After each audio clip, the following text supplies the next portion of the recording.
대선이 하루 앞으로 다가온 가운데 내일 치러지는 대선은 코로나19에도 불구하고 뜨거운 선거 열기를 반영하듯 기록적인 투표율을 나타낼 것으로 전망됩니다. 이미 1억 명 가까운 유권자들의 사전투표를 마친 가운데 현장 투표를 선호하는 트럼프 대통령 지지자들이 얼마나 투표소에 나오느냐가 승패를 가를 것으로 보입니다. 대선이 드디어 하루 앞으로 다가왔습니다. 이번 선거에서 연방과 주, 시의원에 출마하는 남가주 지역 한인 후보들은 지난 주말 동안 유권자들의 표심을 다지기 위해 막판 유세에 올인했습니다. 미 대선은 바이든 민주당 후보가 지지율에서 앞서고 있는 가운데 트럼프 대통령의 막판 맹추격으로 접전 양상을 보이고 있습니다. 대선을 하루 앞둔 오늘 트럼프 대통령의 조기 승리 선언 가능성을 두고 양쪽의 신경전이 최고조로 달아올랐습니다. 민주당 지지세가 강한 지역에서 이뤄진 드라이브스루 사전투표 12만 7천 표를 무효로 해달라며 공화당이 제기한 소송이 법원에서 또 기각됐습니다. 11월 3일 대통령 선거일이 하루 앞으로 다가온 가운데 미국 곳곳에서 폭력 사태가 빚어졌습니다. 일부 주들은 선거 직후 소요 사태가 발생할 것을 우려해 곳곳에 주방위군을 배치하기 시작했습니다. 대선일인 내일 혹은 그 이후에 발생할 만일의 소요 사태에 대비해 한인 주요 단체들이 LA 경찰국과 긴밀히 협조해 타운 내 주민과 업주들의 피해를 입지 않도록 타운 치안에 만전을 기할 계획이라고 밝혔습니다. 미국 내 일주일간의 하루 평균 신종 코로나 바이러스 감염증 신규 환자가 8만 명을 넘는 등 코로나19의 가을철 재확산이 기세를 올리고 있습니다. 허위 서류 등으로 195만 달러에 달하는 연방정부의 급여 보호 프로그램 대출을 받은 남가주 사업체 동업자 2명이 사기 혐의로 연방당국에 체포됐습니다. 앞으로 70세 이상 고령자들의 경우 캘리포니아 운전면허를 갱신할 때 주차량국에 직접 방문하지 않고 온라인이나 우편만으로도 갱신 업무 처리가 가능해집니다. 4.15 총선에서 회계 부정 등을 저지른 혐의를 받는 더불어민주당 정정순 의원이 결국 구속됐습니다. 현역 국회의원이 구속되기는 21대 국회에서 첫 사례입니다.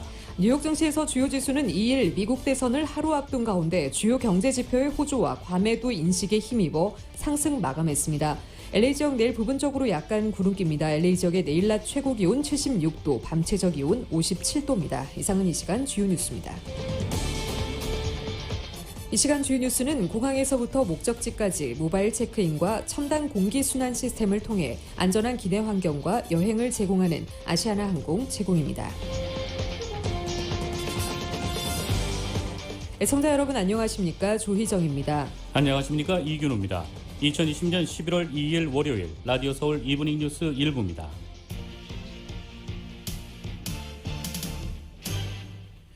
내일 대선을 맞아서 저희 라디오 서울에서 내일 저녁 7시부터 대선 특집 방송을 통해 실시간 개표 상황을 전해드립니다.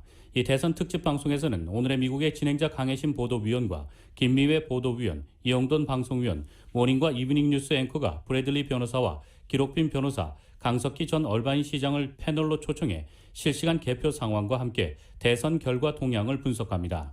이 대선 특집 방송은 라디오 서울 AM 1650, FM 106.3 그리고 한국 TV 앱과 유튜브로 보고 들으실 수 있습니다. 여러분들의 많은 애청 부탁드리겠습니다. 내일 치러지는 미국 선거에서는 대통령은 물론 하원 의원 전원과 상원 의원 3분의 1을 선출합니다. 현재 하원을 장악하고 있는 민주당이 상원까지 거머쥘 수 있을지가 관심인데 이번엔 한국계 인사 6명이 연방 하원 의원에 도전장을 던져 이들의 당락에도 관심이 쏠리고 있습니다. YTN의 보도입니다. 미국의 의회 권력을 어느 당이 차지할까? 집권당인 공화당이 상원, 민주당이 하원을 장악하고 있는 현재의 의회 권력 분전 구도가 바뀔지가 핵심 관심사입니다. 임기가 6년인 상원의원은 전체 100석 중 35석이 유권자의 심판을 받게 되고 2년 임기인 하원의원은 435명 전원에 대한 선거를 치릅니다. 현재 상원은 공화당이 53석으로 다수당이고 민주당은 45석이지만 민주당 성향의 무소속 의원 2명이 있습니다. 이번 선거에 포함되는 의석은 공화당이 23석이고 민주당이 12석입니다. 공화당이 지켜야 할 곳이 더 많기 때문에 수세적인 입장입니다. 바이든이 승리할 경우 민주당은 공화당 의석에서 3석만 더 뺏어오면 다수당이 될 수 있습니다.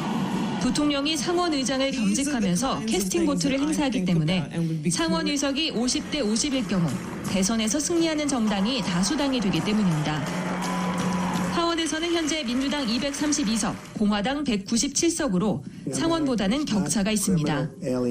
여론조사 결과를 보면 민주당이 7에서 8석을 더 차지해 240석대 초반으로 다수당의 위치를 더 강화할 것으로 예상되고 있습니다.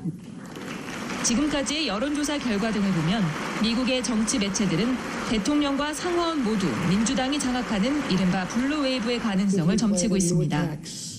하지만 선거가 다가오면서 경합주들에서 지지율 격차가 줄어들고 있어 섣불리 결과를 예측하기는 어렵습니다. 또한 이번 선거에는 현역 의원인 뉴저지주의 앤디 김을 포함해 캘리포니아의 영 김과 미셸 박스틸 등 5명의 한국계 인사들이 연방 하원의원에 출사표를 던져 그 결과에도 관심이 쏠리고 있습니다. YTN 이여진입니다. 대선이 드디어 하루 앞으로 다가왔습니다. 이번 선거에서 연방과 주시의원에 출마하는 남가주지역 한인 후보들은 지난 주말 동안 유권자들의 표심을 다지기 위해 막판 유세에 돌입했습니다. 정연호 기자입니다. 대선을 앞두고 지난 주말 이번 선거에 나선 한인 후보들의 발걸음도 어느 때보다 분주해졌습니다. 한치를 알 수 없는 혼전 양상을 보이는 대선만큼이나 이번 선거에 출마한 한인 후보들도 각 지역구에서 상대 후보와 저마다 초박빙 접전을 벌이고 있어 한인 유권자 한 표 한 표가 그 어느 때보다 절실한 상황입니다. 한인 후보들은 지난 주말 동안 가가 호호 방문이나 전화, 텍스트, 소셜미디어 등 온라인과 오프라인을 총동원해 지역구 표밭을 다졌습니다. 오렌지 카운티에서 연방 하원에 도전하는 39지구 영김 전 가주 하원의원과 48지구 미셸 박스틸 오렌지 카운티 슈퍼바이저 위원장에 이곳 남가주 한인사회는 물론이고 전국적으로 이목이 집중되고 있습니다. 두 후보 모두 상대 후보와 초박빙의 승부를 펼치고 있는 가운데 공화당이 지난 2년 전 민주당에 빼앗긴 연방 하원 2석을 탈환할 수 있을지가 김 후보와 스틸 후보에 달려 있습니다. 영김 후보입니다. 매번 강조할 정도로 모든 선거가 중요하지만 이번에는 박빙으로 정말 조그만 숫자로 결정이 날 수 있기 때문에 여러분들에게 더 많이 선거에 참여해 주시기를 부탁드리겠습니다. 미셸 박스틸 후보입니다.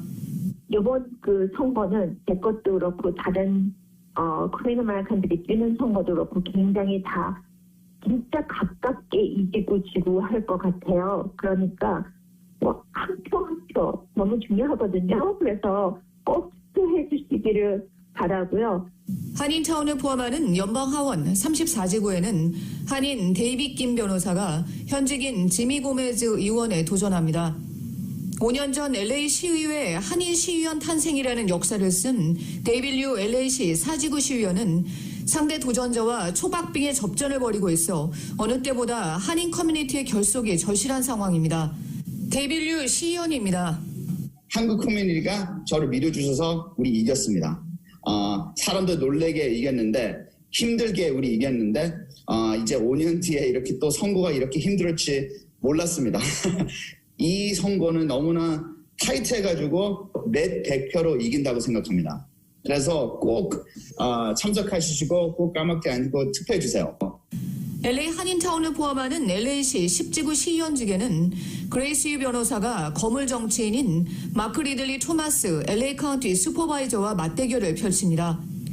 한인 밀집지인 얼바인이 포함된 가주 37지구 오렌지 카운티에서 공화당 현직에 도전하는 데이브민 UC 얼바인 법대 교수는 민주당과 공화당 유권자가 반반인 지역구에서 민주당 유권자들의 사전투표 참여율이 높아 당선 가능성에 기대가 모아지고 있습니다. 데이브민 후보입니다. But we need every vote we can get. This race will be very close. If you were able to help us by voting, by getting your family and your Jingos to vote, we need it.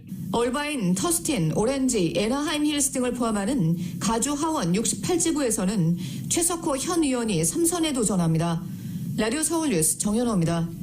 내일 치러지는 미국 대선은 코로나19에도 불구하고 뜨거운 선거 열기를 반영하듯 기록적인 투표율을 나타낼 것으로 전망됩니다. 이미 1억 명 가까운 유권자들의 사전투표를 마친 가운데 현장 투표를 선호하는 트럼프 대통령 지지자들이 얼마나 투표소에 나오느냐가 승패를 가를 것으로 보입니다. YTN의 보도입니다. 지난 주말까지 9,500만 명이 넘는 유권자가 이미 투표를 마친 것으로 집계됐습니다. 집계에서 빠졌거나 선거일 이후에도 들어오는 우편 투표를 감안할 때 사전투표에 참여한 유권자가 1억 명에 육박할 것으로 예상됩니다. 이같이 뜨거운 투표 열기를 반영해 전문가들은 4년 전에 1억 3,800여만 명보다 많은 1억 6천여만 명이 투표에 60% 후반대의 투표율을 보일 것으로 전망하고 있습니다. 1970년대 이후 50% 초중반의 투표율을 보였던 것과 비교하면 유례없이 높은 투표율입니다. 4년 전보다 배 가까이 늘어난 사전투표가 선거 결과에 어떤 영향을 미칠지도 관심사입니다. 이번 선거에서 민주당 지지자들은 우편 투표를, 공화당 지지자들은 현장 투표를 선호한다는 것이 일반적 분석입니다. 이런 선호도 차이가 개표 과정에도 영향을 줄 것으로 보입니다. 승패를 가를 경합주 가운데 플로리다와 조지아, 오하이오와 노스캐롤라이나주는 우편 투표를 먼저 개표하기 때문에 초반 바이든 후보가 우세를 보이다가 선거 당일 투표가 더해지면서 격차가 줄어드는 모습을 보일 것으로 예측됩니다. 반대로 우편 투표 개표가 늦을 수밖에 없는 펜실베니아와 미시간, 위스콘신주는 개표 초반 트럼프 대통령이 앞서가겠지만 우편 투표가 더해지면 결과를 알 수 없게 될 것으로 보입니다. 이러한 이유로 트럼프 대통령은 선거일 3일 후까지 유효한 소인이 지킨 우편 투표를 받도록 한 펜실베니아주 법원의 결정을 비난했습니다. And I don't think it's fair that we have to wait a long period of time after the election. 결국 공화당 지지자들이 코로나19 감염 위험에도 불구하고 오늘 현장 투표에 얼마나 많이 참여하느냐가 승패를 가를 관건이 될 것으로 보입니다. YTN 이동원입니다. 트럼프 대통령과 조 바이든 민주당 후보가 핵심 경합주를 잇따라 찾으며 막판 총력 유세에 나섰습니다. 현재 6개 경합주 외에 이른바 제2전선도 승부를 좌우할 가능성이 커 보입니다. 계속해서 YTN입니다. 제2전선은 텍사스와 조지아, 아이오와, 오하이오, 미네소타까지 5개 주입니다. 6개 경합주의 총 선거인단 수는 101명, 제2전선은 88명입니다. 6개 경합주에서 박빙의 승부가 펼쳐질 경우 결국 제2전선이 당락을 결정할 수 있는 겁니다. 제2전선의 중심은 공화당의 텃밭인 텍사스주입니다. 선거인단 수 38명, 캘리포니아에 이어 두 번째로 많습니다. 지난 대선에선 트럼프 대통령이 9%포인트 차로 이겼는데 이번 대선 여론조사에서는 격차가 2.3%포인트까지 좁혀졌습니다. 바이든이 텍사스를 가져오면 논란 없이 승부가 끝난다는 예상도 나옵니다. 1992년 이후 대통령 선거에서 공화당이 한 번도 패배한 적 없던 조지아주도 최근 여론조사 흐름에서는 바이든이 앞서고 있습니다.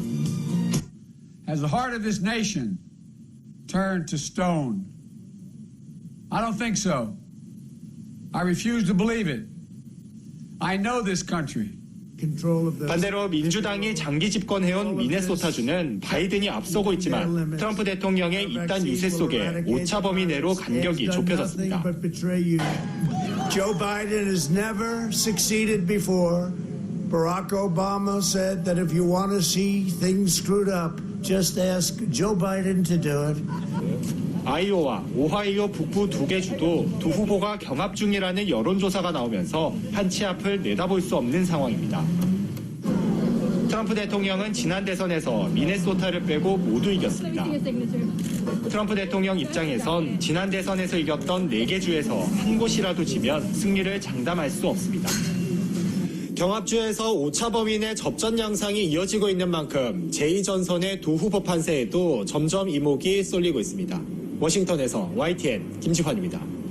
이 대선일인 내일 혹은 그 이후에 발생할 만일의 소요 사태에 대비해 한인 주요 단체들이 LA 경찰국과 긴밀히 협조해 타운 내 주민과 업주들이 피해를 입지 않도록 타운 치안에 만전을 기할 계획입니다. 관련 소식 이은 기자가 보도합니다. 대선 이후 혹여 전국적으로 소요 사태가 발생하면서 업소의 기물 파손이나 약탈로 비화될까 우려가 증폭되는 가운데 한인타운 비즈니스 업주들도 혹시나 하며 불안해하고 있습니다. 비즈니스 업주들의 관련 문의가 늘어나면서 LA 한인 상공회의소는 2일 타운 내 올림픽 경찰서에서 기자회견을 열고 한인타운 업주들을 비롯한 타운 주민들의 안전을 위해 소요사태 대응책을 발표했습니다. 이 자리에 함께한 올림픽 경찰서장 패트리샤 산도발과 박경재 LA 총영사와 강일한 LA 한인 상공회의소 회장은 대선 당일인 3일과 이튿날인 4일은 타운 내 비즈니스 업주들이 일찌감치 영업을 종료하고 가게문을 굳게 잠그도록 당부했습니다. 강일한 LA 한인 상공회의소 회장입니다. 조금 일찍 문을 닫고 또한 피해를 줄이는 쪽으로 가는 게 좋을 것 같아요. 그리고 교민들도 이틀은 조금 되도록이면 굉장히 조심을 해줬으면 좋겠고요. 교민들이 어디에서든 사건이 나면 그걸 빨리 보고를 해주셔야 돼요. 만일 시위가 발생한다면 현장을 빨리 벗어나도록 당부했습니다. 박경재 LA 총영사입니다. 지금 시위가 혹시 일어나면 그 시위 현장에는 되도록 가시지 않는 게 좋고, 만약에 그 법 집행기관 내에서 이게 만약 불법이라고 규정을 하면 그때부터 바로 불법 시위에 참여하시게 되는 게 됩니다. 지난 여름 조지 플로이드의 억울한 죽음으로 촉발된 소요 사태가 상점 약탈로 번지면서 이번에 베버리 힐즈의 로데오 드라이브의 명품 상점들은 나무 합판을 이용해 상점 유리벽을 막았고, 선거 당일과 이틀날에 영업을 금지했으나 타운의 업소들은 아직 합판 설치까지는 하지 않은 상태입니다. 패트리샤 산도발 올림픽 경찰서장은 LA 다운타운에서 소요 사태가 발생할 경우 한인타운으로 번질 가능성을 우려해 순찰 인원을 증원할 계획이라며 한인들의 피해 신고 시 영어 소통이 어려운 경우 한국어 통역사가 신고를 돕고 있다고 밝혔습니다. So the police department does have a language bank, and we have it. So if someone would call and they don't speak the language, they speak Korean, we will get an interpreter. 신고는 877-27로 5273 혹은 213-700-1147로 하면 됩니다. LA 한인 상공회의소와 LA 경찰국은 만일 타운에서 소요 사태가 커질 경우 지난번 여름 소요 사태 때처럼 주방위군의 투입도 검토할 계획입니다. LA 한인회도 만약의 소요 사태에 대비해 오는 4일 오후 2시 줌으로 비상대책위원회 회의를 소집할 계획입니다. 라디오 서울 뉴스 이윤입니다. 11월 3일 대통령 선거일이 하루 앞으로 다가온 가운데 미국 곳곳에서 폭력 사태가 빚어졌습니다. CNN과 USA Today 등에 따르면 트럼프 대통령 지지자들은 대선을 앞두고 미국 전역에서 막판 차량 선거 운동을 진행했고, 이 과정에서 트럼프 대통령을 반대하는 유권자들과 충돌했습니다. 일부 주들은 선거 직후 소요 사태가 발생할 것을 우려해 벌써 곳곳에 주 방위군을 배치하기 시작했습니다. 버지니아주 리치몬드에서는 어제 남부연합 상징물인 로버트 리 장군 동상 인근에서 차량 선거운동에 나선 트럼프 대통령 지지자들이 총기를 동원해 반트럼프 유권자들을 위협하는 사건이 벌어졌습니다. 경찰은 다행히 부상자가 발생하지 않았다면서 사건 현장을 담은 동영상이나 사진이 있으면 신고해달라고 당부했습니다. 한편 캔사스주 노스 토피카에서는 지난달 31일 트럼프 대통령을 지지하는 한 남성이 자신의 집 앞 잔디밭에 설치되어 있던 트럼프 대통령 지지 팻말을 3명의 남성이 훔쳤다고 주장하면서 이들에게 총을 발사했습니다. 경찰에 따르면 이번 총격으로 1명이 크게 다쳐 병원으로 이송됐고, 나머지 2명도 병원에서 치료를 받았다고 밝혔습니다. 미국 대선을 하루 앞둔 오늘 도널드 트럼프 대통령의 조기 승리 선언 가능성을 두고 양쪽의 신경전이 최고조로 달아올랐습니다. 조 바이든 민주당 대선 후보 캠프의 젠 오말리 딜런 선거대책본부장은 이날 브리핑을 통해 어떤 시나리오도 도널드 트럼프가 대선 당일 밤 승자로 선언되지 않을 것이라고 잘라 말했습니다. 전국 및 여러 경합주 여론조사에서 열세를 보이는 트럼프 대통령이 대선 당일 밤 승리를 선언할 수 있을 정도로 앞서 나갈 수 없을 것이고, 조기 승리 선언을 하더라도 신빙성을 부여해서는 안 된다는 뜻입니다. 트럼프 대통령의 조기 승리 선언 가능성은 어제 인터넷 매체인 악시오스 보도로 본격화했습니다. 트럼프 대통령이 남부 경합주와 신격전지에서 앞서 나가는 개표 상황이 벌어지면 당일 밤 승리를 선언하는 구상을 측근에게 언급했다는 것입니다. 트럼프 대통령은 이에 일단 부인하면서도 우편 투표를 문제 삼아 즉각 소송전에 나설 가능성을 시사했습니다. 민주당은 물론 미 언론에서는 트럼프 대통령이 개표 결과가 제대로 나오기 전에 승리 선언 등으로 혼란을 야기할 우려가 커지고 있습니다. 바이든 캠프 측은 이날 바이든 후보가 승리할 수 있는 가장 가능성 큰 방법으로 미시간과 위스콘신, 펜실베니아주 승리를 꼽았습니다. 2016년 힐러리 클린턴 후보가 이겼던 지역을 그대로 다 이기고 러스트벨트에 속하는 이 3개 주를 탈환하면 바이든 후보의 백악관 입성이 가능해집니다. 그러나 펜실베니아는 대선일까지 소인이 찍혀 있으면 3일 뒤 도착하는 우편 투표까지 개표에 반영합니다. 바이든 캠프는 미시간주와 위스콘신주에서도 대선 당일 밤 결과가 나오지 않을 것으로 보고 있다고 전했습니다. 민주당 지지세가 강한 지역에서 이뤄진 드라이브트루 사전투표 12만 7천 표를 무효로 해달라며 공화당이 제기한 소송이 법원에서 또 기각됐습니다. 텍사스주 연방지방법원은 오늘 해리스 카운티 소재 드라이브트루 투표소에서 이뤄진 사전투표는 불법이라는 공화당의 주장을 받아들이지 않기로 했습니다. 텍사스주 대법원이 이를 해당 소송을 기각한 데 이어 연방법원도 같은 결론을 내린 것입니다. 연방법원은 지난 10월 중순부터 드라이브트루 투표가 이루어졌음에도 공화당은 지난주 후반에서야 투표 무효 소송을 제기했다고 지적하면서 공화당이 드라이브트루 투표를 무효라고 주장할 근거가 부족하다고 밝혔습니다. 앞서 해리스 카운티는 신종 코로나 바이러스 감염증 확산을 막고 유권자의 사전투표를 독려하기 위해 10개의 드라이브트루 투표소를 설치했습니다. 하루 앞으로 다가온 대선에서 유권자 이름에 따라 어느 후보가 더 인기 있는지를 보여주는 색다른 시각의 조사 결과가 나왔습니다. 뉴욕타임스는 오늘 시에나대와 공동으로 지난 2달 동안 진행한 18개 경합주 여론조사들에서 구축한 유권자 17,000명의 데이터베이스를 통해 이름별 지지도를 분석했습니다. 먼저 미국에서 가장 흔한 남자 이름 10개, 가장 흔한 여자 이름 10개를 대상으로 분석한 결과 이 중 도널드 트럼프 대통령의 최고 지지층은 리처드였습니다. 리처드라는 이름의 응답자는 64%가 트럼프 대통령을 지지했고 36%만이 바이든 후보를 지지했습니다.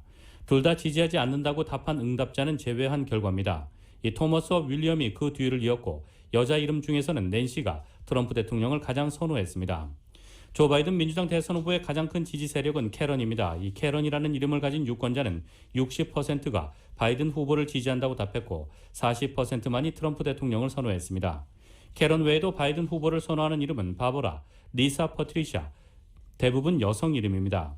이 남자 이름 중에서 바이든 후보가 트럼프 대통령을 앞서는 경우는 없었습니다. 크리스토퍼와 조지프가 각각 두 후보를 똑같이 50%씩 지지한다고 답했을 뿐입니다.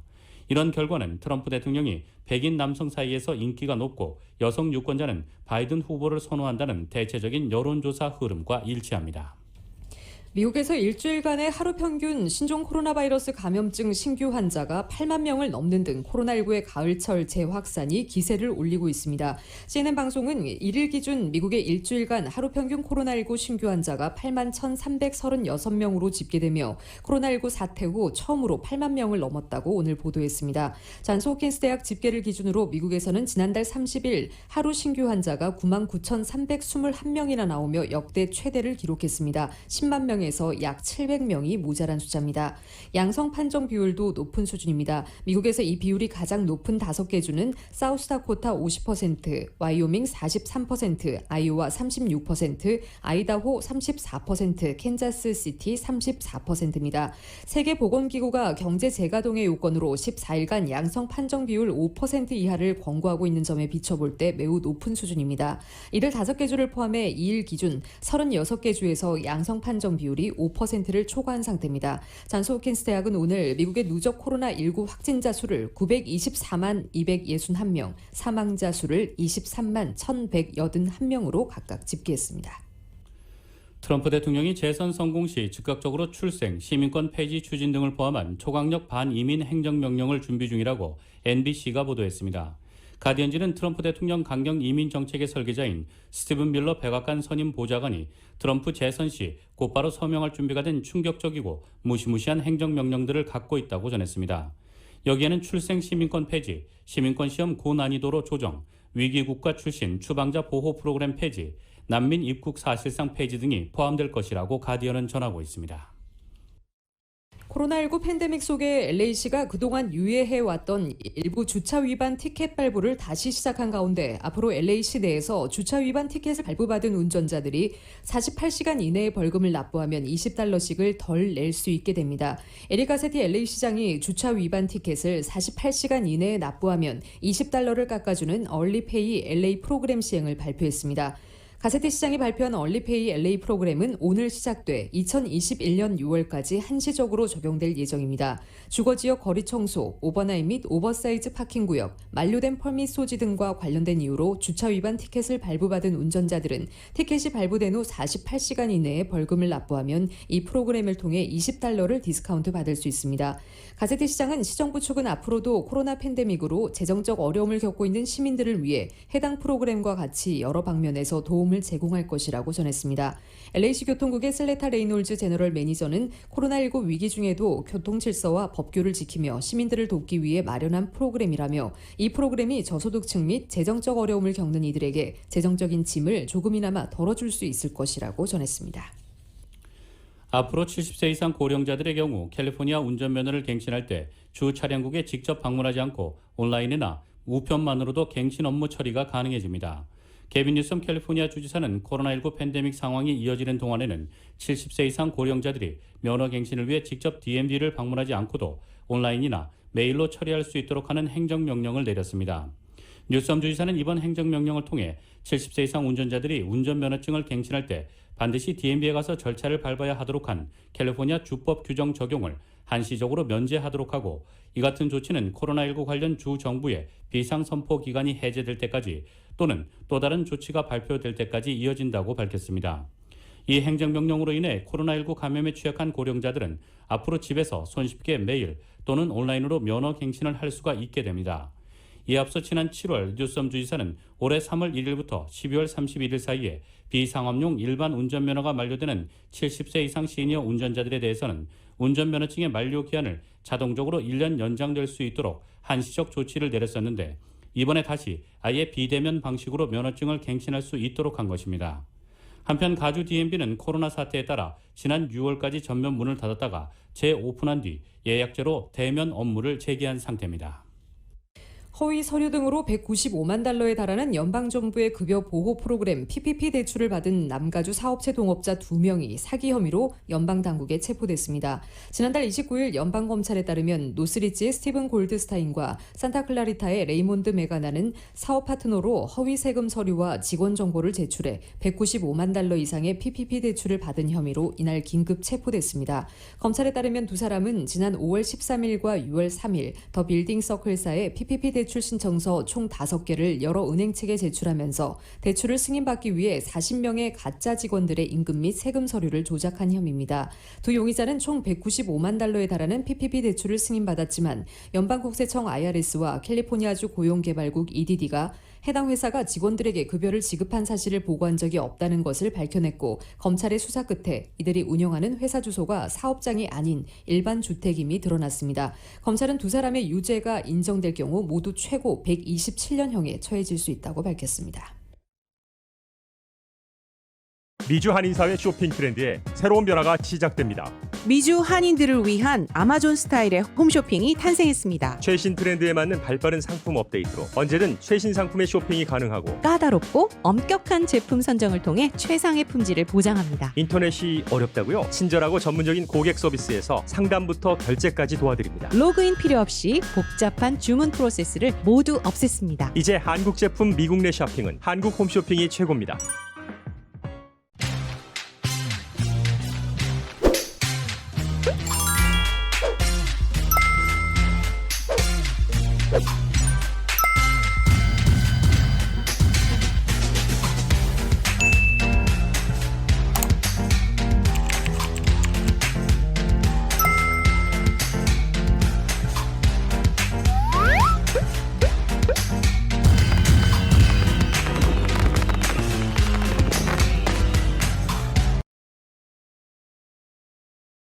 한국 소식 전해드리겠습니다. 민주당이 내년 4월에 있을 서울, 부산시장 재보궐선거에 후보를 내기로 했습니다. 후보를 내기 위한 당원 개정 투표에서 당원들의 찬성표가 더 많이 나왔는데 야당에서는 투표 자체가 무효라는 주장에서부터 이번 결정이 피해자에 대한 3차 가해이고 민주시민에 대한 모욕이라는 비판까지 쏟아졌습니다. YTN의 보도입니다. 주말 이틀 동안 진행된 당원 개정 투표에는 민주당 전체 권리당원 가운데 30%에 못 미치는 21만 1000여 명이 참여했습니다. 이 가운데 86% 이상이 당원을 고쳐 후보를 공천하자는 데 찬성했습니다. 투표 전부터 민주당 안에서는 후보를 내야만 한다는 기류가 강했던 만큼 충분히 예상된 결과입니다. 이에 따라 민주당은 소속 선출직 공직자의 잘못으로 재보궐선거를 하는 경우 후보자를 추천하지 않는다는 당원을 수정할 수 있게 됐습니다. 전당원 투표로 달리 정할 수 있다는 단서를 다는 개정 작업을 오늘까지 완료하고 본격적인 재보궐선거 준비에 들어간다는 계획입니다. 결과 공개 직후 이낙연 대표는 당원의 뜻이 모였다고 보궐선거를 치르게 한 잘못이 면해지는 것은 아니라며 거듭 사과했습니다. 비판을 의식한 듯 가장 도덕적인 후보를 내겠다고 강조했습니다. 서울, 부산 시민을 비롯한 국민 여러분께 다시 한번 사과를 드립니다. 피해 여성께도 거듭 사과드립니다. 이제 저희 당은 철저한 검증과 공정한 경선 등으로 가장 도덕적이고 유능한 후보를 찾아 유권자 앞에 세울 것입니다. 민주당은 이번 사안을 투표에 붙일 때 전당원의 뜻을 묻겠다고 했는데 30%도 안 되는 투표율이 너무 낮은 것 아니냐는 지적도 나옵니다. 이에 대해 이번 투표는 의결 절차가 아닌 의견 수렴용이라며 문제가 전혀 없다고 밝혔습니다. 하지만 야당에서는 민주당의 꼼수를 당원 투표라는 요식 행위에 숨겼다는 비판이 나오고 있습니다. 정치의 자기 책임성을 강화하기 위해서 만들었던 무공천 당원을 전당원 투표라는 비겁한 방식으로 무력화시킨 것입니다. 민주정치의 의사결정 과정에 꽂힌 당원 투표는 그저 원칙을 뒤집고 책임을 분산시키는 수단으로 전락했습니다. 국민의힘은 이번 투표 결정은 피해 여성에 대한 3차 가해라고 규정했습니다. 따라서 내년 선거에서 민주당 후보들에게 투표하면 4차 가해가 될 것이라고 주장했습니다. 국민에 대한 약속을 갖다가 당원들의 투표만 가지고도 뒤집을 수 있다는 것이 과연 온당한지에 대해서는 아마 우리가 모두가 다 납득이 가지 않을 거예요. 이 민주당은 지금 정직성을 상실하는 정당이 아닌가 이렇게 생각합니다.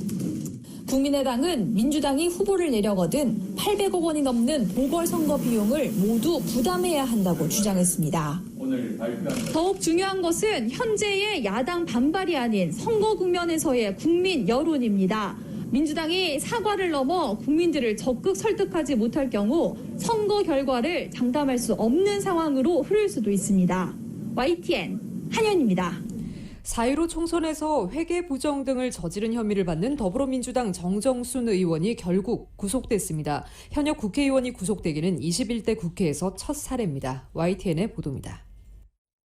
정치자금법과 개인정보보호법 위반 혐의를 받고 있는 정정순 의원이 오늘 새벽 구속됐습니다. 청주지방법원은 증거인멸의 우려가 있다며 정 의원에 대한 구속영장을 발부했습니다.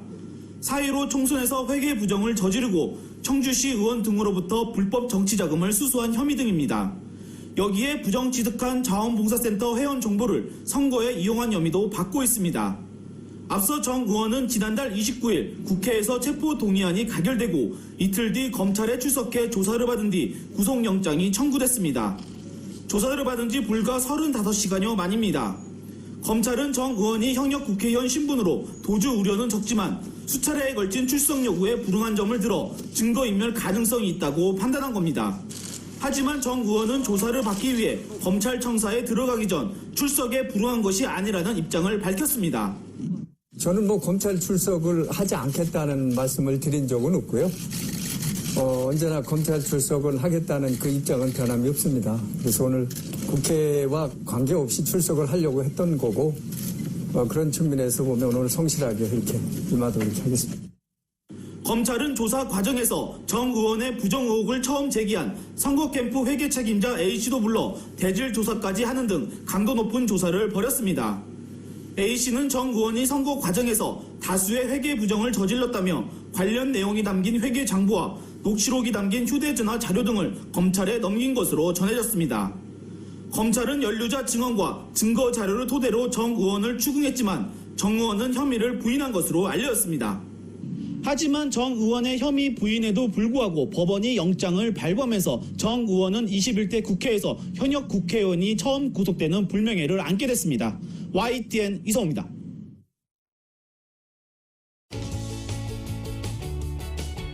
펜스 에브리데이. 코로나19로 인해 활동량이 줄면서 운동으로 체중 조절을 하려는 사람이 늘고 있습니다. 운동은 건강에 좋지만 종류와 강도에 따라 몸에 부담이 될 수도 있고 큰 후유증을 남길 수도 있습니다. 해마다 건강검진을 하더라도 몇 개월 사이 자신도 모르는 질병을 앓고 있을지도 모릅니다. 심장 건강과 운동 효과에 대해 오늘 알아보겠습니다. 식사 후에 가슴이 꽉 찬 느낌이 든다면 응급 상황일 수도 있습니다. 식사 후에 가슴 중앙에 불편한 압박감, 가슴이 꽉 찬 느낌 또는 쥐어짜는 느낌이 생긴다는 사람이 있습니다. 흔한 소화불량으로 알고 소화제만 먹는다면 큰 후유증을 유발할 수 있습니다. 요즘처럼 이른 아침 날씨가 차가울 경우 더 자주 나타날 수 있기 때문입니다. 이는 협심증의 전형적 증상입니다. 심장 근육에 충분한 혈액 공급이 이루어지지 않아 생기는 질병으로 협심증은 가슴이 좁아진 듯 조이고 뻐근한 통증이 발생하기 때문에 좁을협 한자를 써서 붙여진 이름입니다. 협심증의 증상은 때때로 소화불량처럼 느껴질 수도 있으며 통증이 어깨나 팔, 등, 목과 턱 등에서도 감지될 수 있습니다. 계단 오를 때 유난히 힘들다면 건강 상태를 살필 때입니다. 협심증은 평소 건강하던 사람이 빨리 걷거나 계단을 오를 때, 운동할 때, 무거운 것을 들 때와 같이 몸의 움직임이 많아질 때 주로 발생합니다. 근력 운동이 좋다고 높은 층의 계단을 오를 때 안 하던 운동을 하니까 힘드는 거야 라고 생각한다면 낭패를 당할 수 있습니다. 협심증은 심장이 더 많은 혈액 공급을 필요로 할 때 종종 발생합니다. 그러나 식사 후 편하게 쉴 때도 협심증이 발생할 수 있습니다. 가슴 통증 등 협심증의 증상이 더 심해지고 점점 오래 지속되는 경우 바짝 긴장해야 합니다. 혈전, 즉 피떡이 혈관을 막아 급성 심근경색증으로 이어져 심장 발작에 의한 돌연사의 위험이 높기 때문입니다. 이 경우 빠른 진단과 치료가 중요하겠습니다. 미주 한인사회 쇼핑 트렌드에 새로운 변화가 시작됩니다. 미주 한인들을 위한 아마존 스타일의 홈쇼핑이 탄생했습니다. 최신 트렌드에 맞는 발빠른 상품 업데이트로 언제든 최신 상품의 쇼핑이 가능하고 까다롭고 엄격한 제품 선정을 통해 최상의 품질을 보장합니다. 인터넷이 어렵다고요? 친절하고 전문적인 고객 서비스에서 상담부터 결제까지 도와드립니다. 로그인 필요 없이 복잡한 주문 프로세스를 모두 없앴습니다. 이제 한국 제품 미국 내 쇼핑은 한국 홈쇼핑이 최고입니다.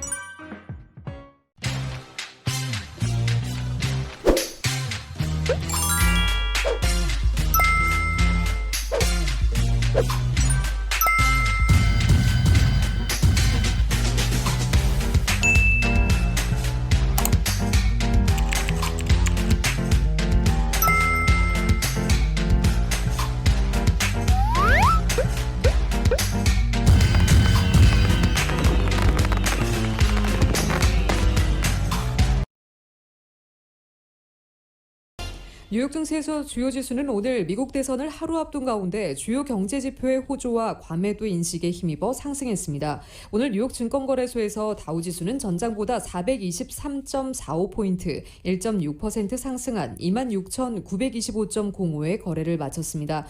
S&P 500 지수는 전장보다 40.28포인트, 1.23% 오른 3,310.24에, 기술주 중심의 나스닥 지수는 46.02포인트, 0.42% 상승한 1957.61의 장을 마감했습니다.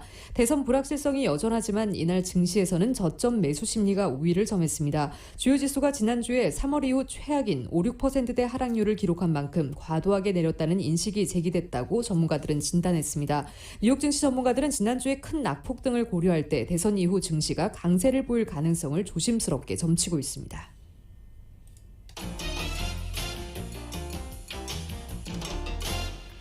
대선을 하루 앞둔 오늘 국제유가는 급등했습니다. 뉴욕 상업거래소에서 12월 인도분 서부 텍사스산 원유는 배럴당 2.9% 오른 36.81달러의 장을 마감했습니다. 런던 ICE 선물거래소의 내년 1월물 브렌트유도 현재 배럴당 3.2% 뛴 39.15달러에 거래되고 있습니다. 다음 날 내일 치러지는 이 미 대선 투표 후에도 불확실성이 계속될 것이란 전망 속에 유가가 상승한 것입니다. 이번 대선에서는 우편 투표가 많고 주요 경합주에서 오차 범위 내 접전이 벌어져 예년과 달리 당일 밤 곧바로 당선자 윤곽이 드러나지 않을 가능성이 크고 선거 결과에 불복하는 일부 지지자들이 소요 사태를 일으켜 사회적 혼란이 발생할 수도 있을 것으로 우려되고 있습니다. 공급관리협회의 10월 제조업 구매 관리자 지수가 59.3으로 2018년 11월 이후 최고치를 찍었다는 소식도 투자 심리에 긍정적 효과를 미쳤습니다. 국제 금값도 대선에 따른 불확실성 속에 상승 흐름을 보였습니다. 뉴욕 상품거래소에서 12월 인도분금은 온스당 0.7% 오른 1,892.50달러의 거래를 마쳤습니다. 미국의 대형 유통업체 월마트가 재고 모니터링 로봇의 도입을 1년 만에 철회했습니다. 이에 따르면 월마트는 최근 보사노바 로보틱스와의 협력 관계를 끝냈다고 밝혔습니다. 월마트는 지난해부터 자사의 미국 내 매장에 이 회사의 로봇을 배치해 선반위 물품들이 다 팔렸는지를 살펴보게 했습니다. 하지만 신종 코로나 바이러스 감염증 사태로 온라인 매출이 급증하면서 상황이 달라졌다고 전했습니다. 매장 직원들이 온라인으로 주문받은 물품들을 가지러 다니면서 어떤 물품이 동났는지를 확인할 수 있게 돼 로봇의 필요성이 떨어졌다는 것입니다. 게다가 고객들이 매장 내에 돌아다니는 6피트 높이의 재고 모니터링 로봇을 보고 어떻게 반응할지에 대한 우려도 있었다고 언론은 말했습니다.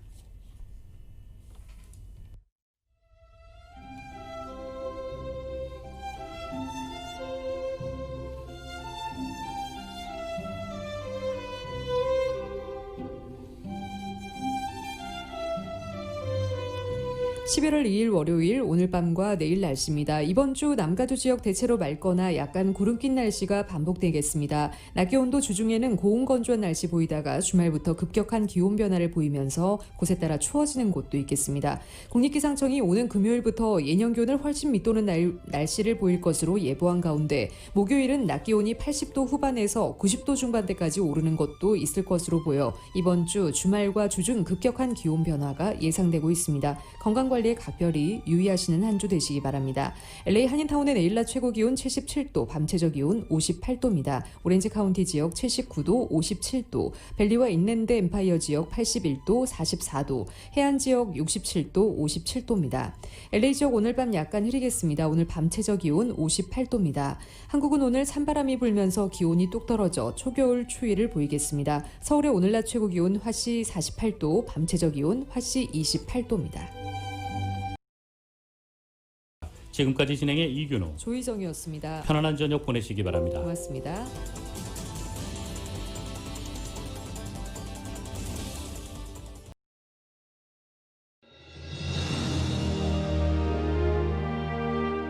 한인 커뮤니티의 소중한 친구이자 생활의 동반자 라디오 서울이 개국 28주년을 맞았습니다.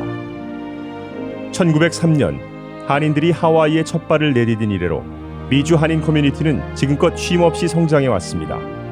부딪히고 좌절하고 힘겨울 때 우리에게 가장 큰 힘이 되어준 것은 서로를 향한 격려와 응원이었습니다.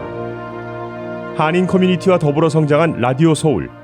라디오 서울의 28년은 우리의 이민 역사와 맥을 같이 합니다.